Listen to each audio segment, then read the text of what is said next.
बहुत बहुत शुक्रिया आप सभी का। मैं आसिफ रशीद आपके साथ। बहुत सारे लोग जानते हैं कि सरकारी मुलाजिम जो होता है उसको जिस डिपार्टमेंट से सैलरी मिलती है और जिस डिपार्टमेंट के अंडर उसको काम करना है, जिस जुरिस्डिक्शन में काम करना है, उससे बाहर जाए तो फिर सरकार उसके खिलाफ एक्शन लेती है।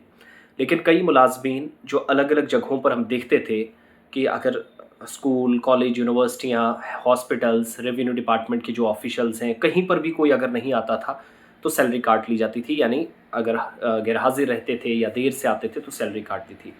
लेकिन पहली बार आपने ये सुना होगा, बल्कि मैंने पहली बार सुना, आपके नोटिस में शायद पहले ऐसे भी बात आई हो, कि एक तो सिस्टम देखिए, ठीक है आपने इंस्पेक्शन की, लेकिन इतनी ताख़ीर से क्यों?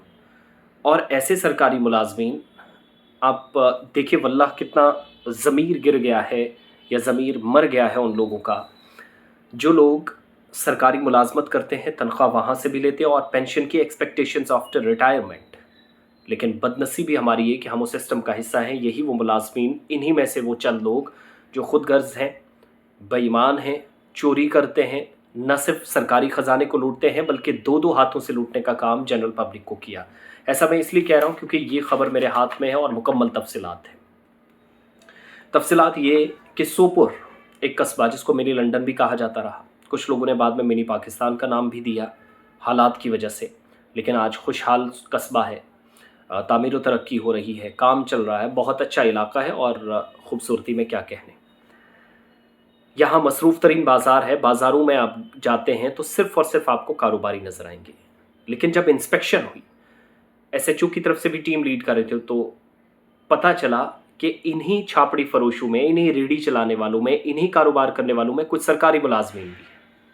अब सुनकर आप हैरान होंगे, ये मैं सही कह रहा हूँ। सरकारी मुलाजमीन की जो डिटेल्स आई, फिर हमने एडिशनल डिप्टी कमिश्नर सोपुर ने गुलिस्तान न्यूज़ से बात करते हुए तस्दीक की कि एक एम्प्लॉय है जिसका नाम जावेद अहमद शेख है, पंजुला रफ़ियाबाद का रहने वाला है, और एक नज़ीर अहमद चंगा है, नूरबाग का रहने वाला है। जावेद जो है वो irrigation and flood control department में, INFC जिसको आप कहते हैं, जबकि नज़ीर जो है वो एनिमल हस्बेंड्री डिपार्टमेंट में काम करता है, जिसको आप वेटनरी डिपार्टमेंट भी कहते हैं। इसके बाद चीफ जो एग्जीक्यूटिव ऑफिसर है म्यूनसिपैलिटी का, उसको क्या कहा गया कि आप मखसूस किस्म के कार्ड्स बनाएं, हर एक के गले में कार्ड डलवाएं।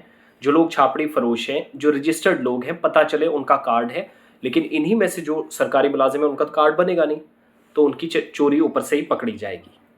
अब हैरानी किस बात की है, मैं बताना क्या चाह रहा हूँ। ज़मीर मरने वाली बात मैंने क्यों कही थी, बेईमानी, चोरी, दो दो हाथों से लूटने का नाम मैंने क्यों लिया, क्यों ये बात की? सिर्फ इसलिए क्योंकि कुछ खुदगर्ज और ऐसे भी लोग हैं, ऐसे अनासिर हैं जो मुआशरे के अंदर हैं, बदनाम बाकी मुलाजमीन को करते हैं, और अगर फिर डंडा मुलाजमीन पर पड़े फिर सब कहते हैं कि ये गलत है। लेकिन गलत असल में यहाँ पर भी हुआ है।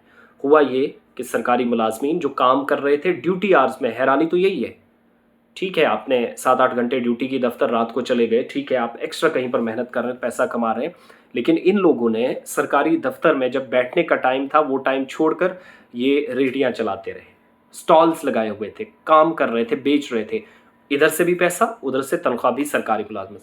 तो ये किस हद तक दुरुस्त है?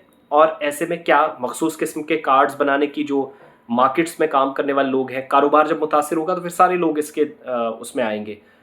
तो फिर आप देख सकते हैं गलती किसकी है और खमियाजा कोई भुगते, फिर वो गरीब बेचारे मारे जाएंगे। तो ऐसे सरकारी मुलाजमीन पर शिकंजा कसा भी जाना चाहिए या नहीं, और कैसे इक़दाम क्या उठाए जा सकते हैं? कमेंट सेक्शन में जाकर अपनी बात ज़रूर रखिएगा। और रेगुलर इंस्पेक्शंस का क्या मतलब है?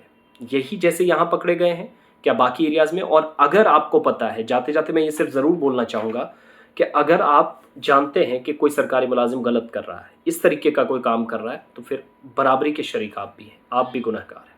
ये चीज़ सोचेगा तो अपनी राय तो दी, साथ साथ दे, लेकिन बाकियों तक भी इस वीडियो को पहुँचाए। बहुत बहुत शुक्रिया।